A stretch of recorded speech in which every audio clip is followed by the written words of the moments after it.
Côte d'Ivoire a officiellement reçu un deuxième paiement carbone de 15 millions de dollars, récompensant les efforts réalisés sur la période 2022-2023, a annoncé le ministre de l'Environnement, du Développement durable et de la Transition écologique, Assaoré Kononjak, lors d'un point de presse tenu le mardi 17 juin 2025 à Abidjan. L'objectif de ce point de presse était de découvrir les initiatives de projets forestiers financés par le Fonds carbone de la Banque mondiale, notamment les activités rémunérées récemment dans le cadre du projet PRÉ, en reconnaissance des efforts fournis pour lutter contre le changement climatique, d'apprécier les résultats du dit projet et de renforcer l'engagement des parties prenantes en faveur de la conservation et du développement durable. Que le marché carbone repose sur le principe qu'une tonne de CO2 évitée ou séquestrée devient un crédit carbone, pour faire simple.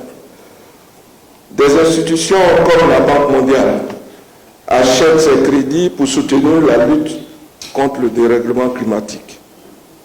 En Côte d'Ivoire, les communautés locales et les petits exploitants agricoles sont au cœur du dispositif à travers la plantation d'arbres et l'agroforesterie, la surveillance communautaire des forêts, les pratiques agricoles résilientes.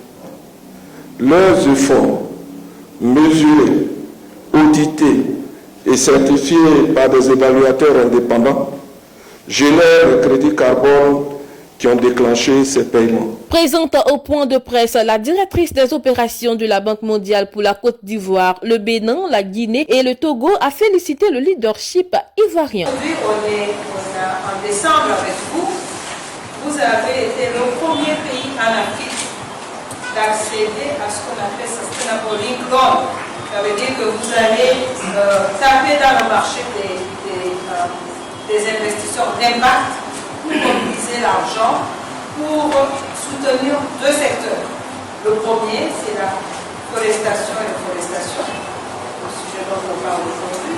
Et le deuxième, c'est les énergies renouvelables. Pour rappel, la Côte d'Ivoire avait déjà reçu en juin 2024 un premier paiement de 35 millions de dollars pour la réduction de 7 millions de tonnes de CO2 durant la période 2020-2021. Au thème, le prêt prévoit de rémunérer plus de 100 000 bénéficiaires, mobilisant un total de 12,5 milliards de francs CFA. Ce vaste programme participe non seulement à la lutte contre les changements climatiques, mais aussi au renforcement de la résilience économique des communautés locales.